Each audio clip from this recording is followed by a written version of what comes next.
Yeah, and that leaves us in a big conundrum. I mean, if we just ended the show right there, it's a pretty bleak outlook here. Unfortunately, there's another side to this whole problem here, and you mentioned war to the last missile. Well, that doesn't just apply in the Middle East. That also applies in the Russia-Ukraine war, and in fact, that seems to be something that Volodymyr Zelensky wants to help accelerate because he's really keenly interested in those missiles. Недостатньо засобів захисту. Особливо це стосується ракет для Петріотів. Ми усім партнерам довели і потребу, і головне можливість, як можна дати більше захисту життя. Це просто нонсенс, що в сучасному світі виробництво ще не налагоджено, настільки не налагоджено, наскільки реально треба, щоб був захист людей від балістичного терору. Ми давно зверталися і довели, що можемо виробляти, зокрема, і таку номенклатуру захисної зброї, якби Україна отримала від Америки ліцензії на виробництво Петріотів, нашого виробництва вистачало би і на захист України, і на допомогу партнерам, які цього. So he's saying, and he has said in the previous few days, look, to all of NATO, forget about this 2027, because apparently there's already some contracts to give them some Patriots in 2027 that have yet to be built. He said, you know what, forget about all that. Give me all of them that you have right now, and then give me this additional ability to manufacture going forward in my country here. What do you think of that idea? Well, he's also mentioning something else that I think is worth noting. In the context of what he was discussing, he was saying, what is wrong that the Western world is not adequately mobilized, its industry, its capabilities, its forces to support me, Zelensky. Now, I've never been a supporter of this man. He, like everything else associated with the Ukrainian war, is a fraud. I mean, this is someone, Kolomoisky, a famous Jewish oligarch from Russia, who then moved into Ukraine and established himself and made billions. He's now, I guess, sitting in jail somewhere. He's the one that found Zelensky, who grew up speaking only Russian, who was a comedian, not a Ukrainian ethnically, and certainly not by birth, and puts him in charge of Ukraine with the help, of course, of the Newlands and Kagans and others. Now, these people created this fictitious government, and we have been backing it to the hilt, thanks to the CIA and the United Kingdom's MI6. And he's saying, look, you put me here. I was willing to try and get out of this with a peace agreement. You sent in Boris Yeltsin. He promised me the world. You haven't delivered. And what he's really saying is, if you don't give me everything now, I'm not going to be here in another year. And he's correct. He is absolutely correct. Now, there's something else that is never mentioned. That is that President Putin has exercised enormous restraint. He's always been opposed to any action that might result in the sudden introduction of NATO forces into the equation. He doesn't want a major war. He's handled that very well. But things are getting rough right now in this war, in the sense that the Russian people certainly have run out of patience. But we need to remember that President Putin also has enormous influence in Venezuela, in Cuba, even in Mexico. He has enormous enormous amount of influence in many countries. He could escalate the conflict that we've got going right now in Ukraine against him, and for that matter, what we're doing in the Middle East to destroy Iran, and move this horizontally into the Western Hemisphere. We are lucky that we've got President Putin on the other side of this equation. The problem is, somewhere along the line, President Trump seemed to promise some degree of flexibility, understanding, or agreement in Alaska. That turned out to be a complete and utter fraud. And I think that's begun to really change the situation and the attitude in Moscow towards us. It's not simply we can't believe in anything the Americans say. They're really the enemy too, just as much as the people in Europe. I think that's very dangerous, and that's why it is not impossible that we could see dramatic events over the next several months. The assumption that the Russians will sit quietly, gradually bite off pieces of their enemy. Now we've got these fortress cities that are falling. but not move beyond that, I think is a mistake. I think it's very dangerous. This is a more dangerous period right now than perhaps any that we've seen to this point. So I don't know which particular conflict blows up in our faces first, whether it's Iran or Ukraine, and I don't exclude trouble in the Caribbean with Cuba and Venezuela and Mexico. But nobody seems to be focused on any of those things. Nobody sees any connectivity between those things. And we really ought to. There's more going on than we realize, and we don't have control over what's happening in our own country. And that's another matter. We haven't even talked about economics. And you can bring on Jeff Curry, who knows more about the oil market and oil trade than anybody, but you can bring on any number of people beyond him. No one can predict with absolute certainty, but we know we're headed for an emergency set of circumstances between now and the fall in the oil markets. That's going to have an impact here at home as well. Is anybody really thinking that through? Or is President Trump absolutely convinced that he can simply manipulate these markets in perpetuity because we're running out of the oil to do it? Now, maybe that'll change and, sun will break through and suddenly all the bad weather will go away. I don't know, but I think there are too many variables. There's too much potentially bad that could go wrong. But no one seems to tie that together in any sort of meaningful way. No, and it's something that's just not auguring well for this sun to be broken through or for us to suddenly discover sanity. Obviously, President Trump does, by all accounts, think that he can, into perpetuity, manipulate the markets, and the paper market that he can manipulate somehow will translate into the physical market.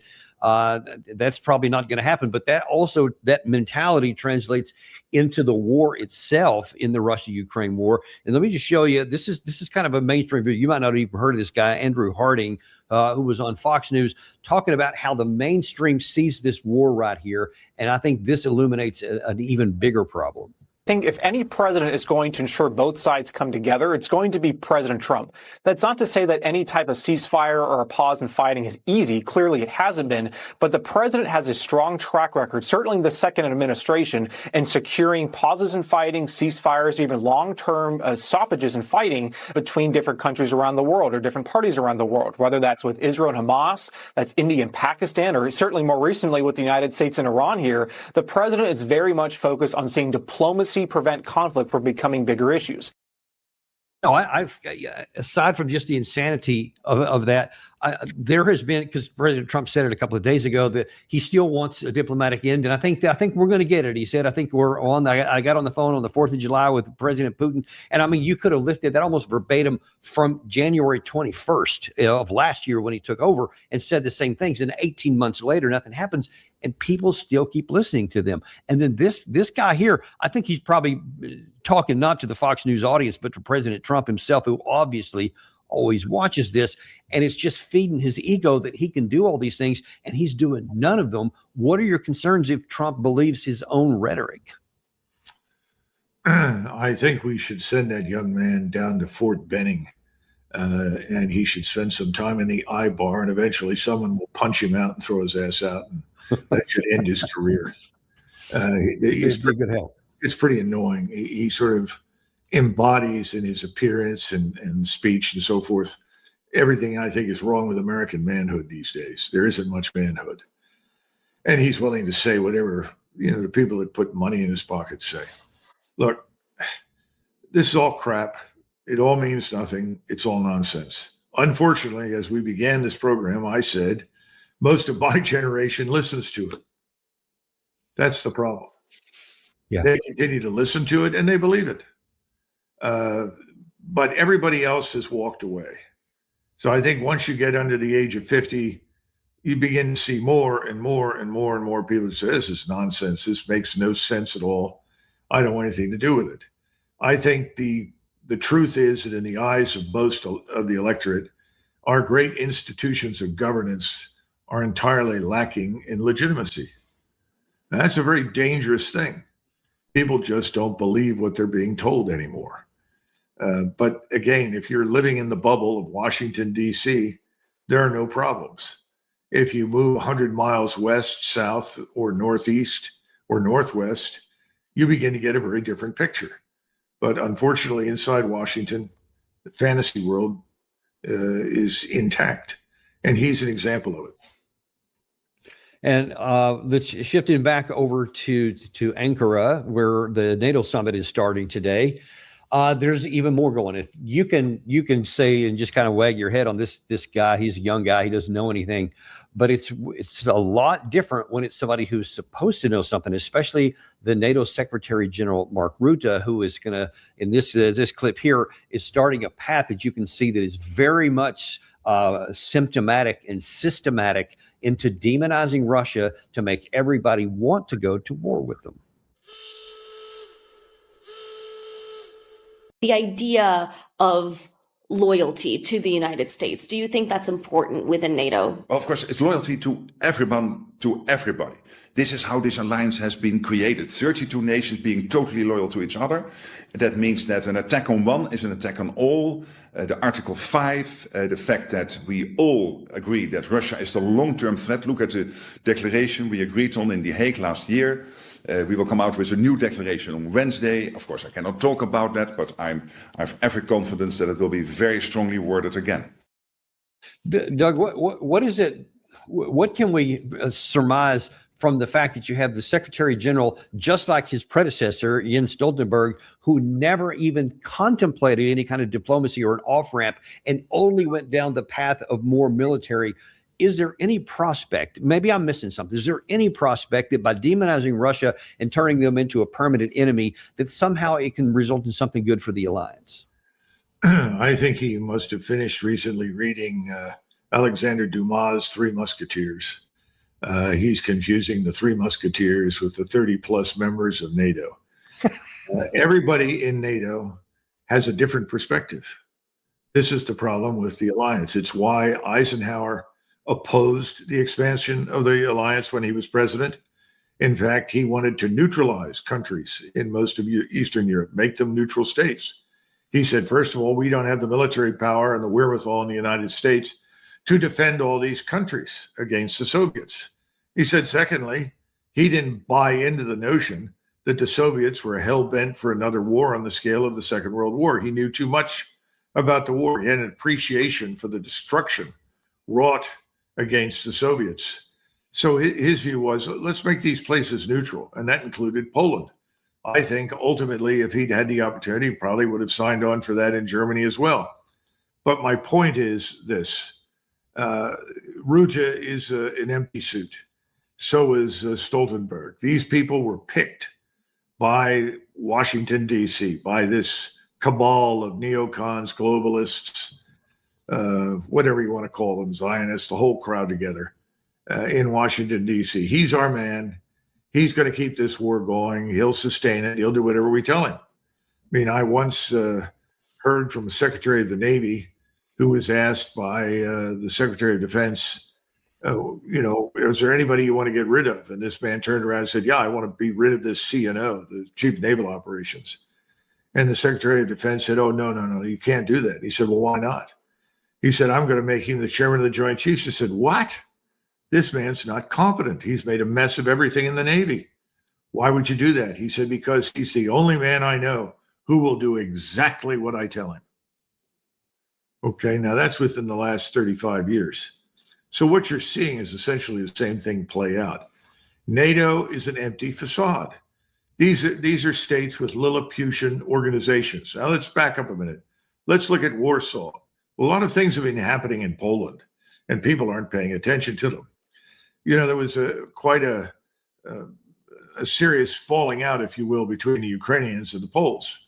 Now, having millions of Ukrainians pour into Poland as refugees hasn't helped matters.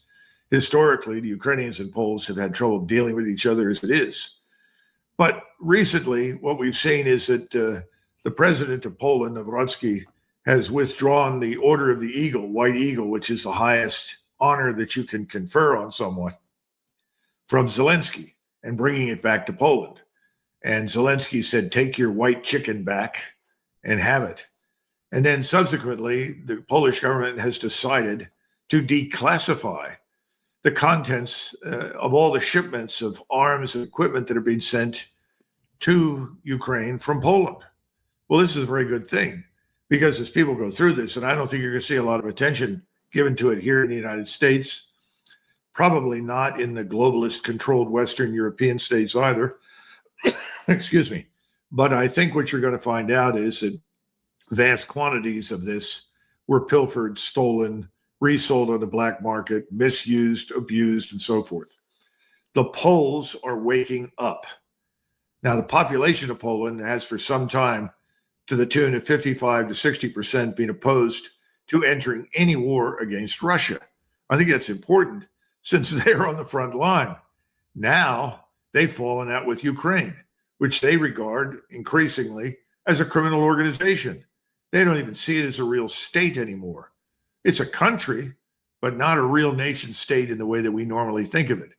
Now that's just Poland, but Poland is a big chunk of NATO. People don't realize this. The Poles probably have the best army on the European continent.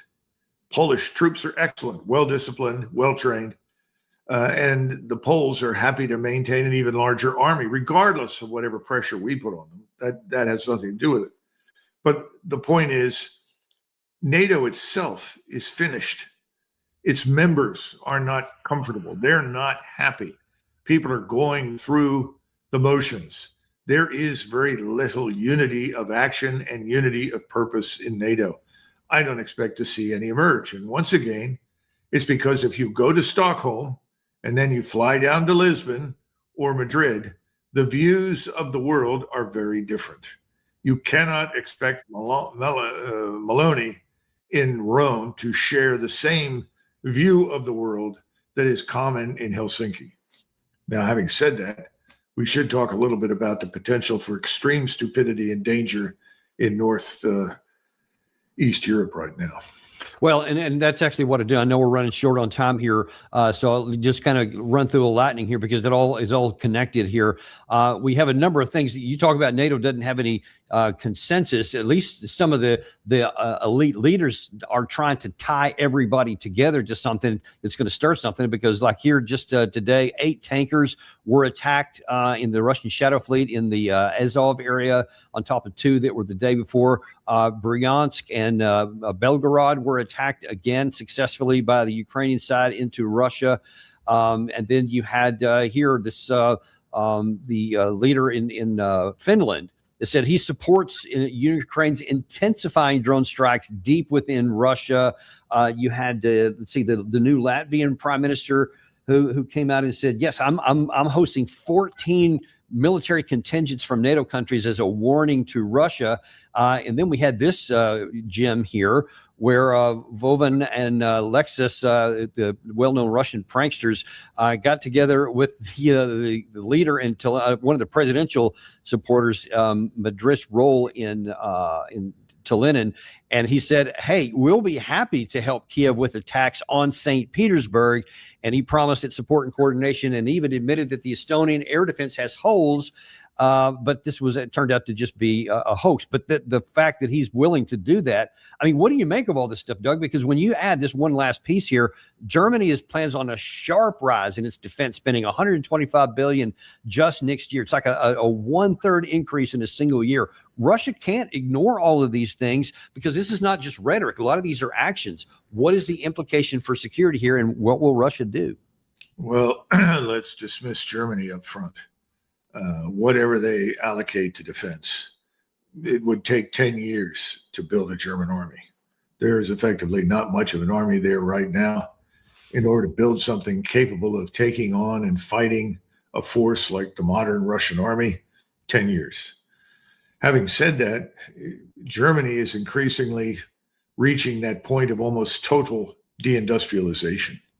I don't know how much longer the German state and economy will survive. I mean, if anybody can stretch it out, it's the Germans. They can always make something from nothing. But the population is very restive. And again, what will it take for the population to be rid of Merz and the people in Berlin? I don't know, but I think it's probably closer than many of us realize. And I'll know more because I'm headed to Germany in the near future, and I'll find out a little bit more about what's actually happening on the ground. Now, having said that, let's go back to the others. My sources tell me that this man in Finland is in fact a CIA asset. I'm not an intelligence expert, but I would encourage those who are, and you know who some of them are, to dig into that, because I've gotten that from some very reliable sources. That wouldn't surprise me. It wouldn't be the first time we've done this, but for him to successfully take Finland from a very successful economic state, and I would argue a very successful society, and turn it into a bulwark of American imperial intervention in Northeast Europe and Scandinavia is quite an achievement. It's astonishing. Now we know that the Finns have had problems for a long time with the Soviets. Their experience under Soviet rule or with the Soviets was never good. They weren't terribly happy to be under Russian rule, but their experience with the Soviets during and after the Second World War were not good. But they managed to navigate those waters successfully and come out the winners, I would argue, on the other side. So it's a great tragedy. Why they want to invite destruction by putting nuclear weapons from the United States or anywhere else on their soil in close proximity to European Russia is a mystery to me. Makes no sense. The Russians now, of course, have to deal with this, as you point out. Even though they think this is insane, they look at this and say, well, if they're going to do this, we can't sit here and do nothing in response. That's the problem. And unfortunately, it's not just the Finns, it's the Swedes. And in both Finland and Sweden, there was no referendum. You're not talking about nations of hundreds of millions of people. You have, 8 or 9 million Swedes, 5 million Finns? You can hold a referendum. Do we join NATO or not? I think if you'd held referendums in those countries, they wouldn't have joined. I think we bought off, bribed, say whatever you want, these governments to join the alliance. And they tried to convince, and I guess it successfully persuaded some, that they're more safe and secure with us present in their country than they would be otherwise. They could not be more wrong. And all they have to do to find evidence for this is look at the Persian Gulf. Look at the states on the western side of the Persian Gulf. That's such a great point. All the way up to Kuwait. What in the hell are they thinking? It's insane.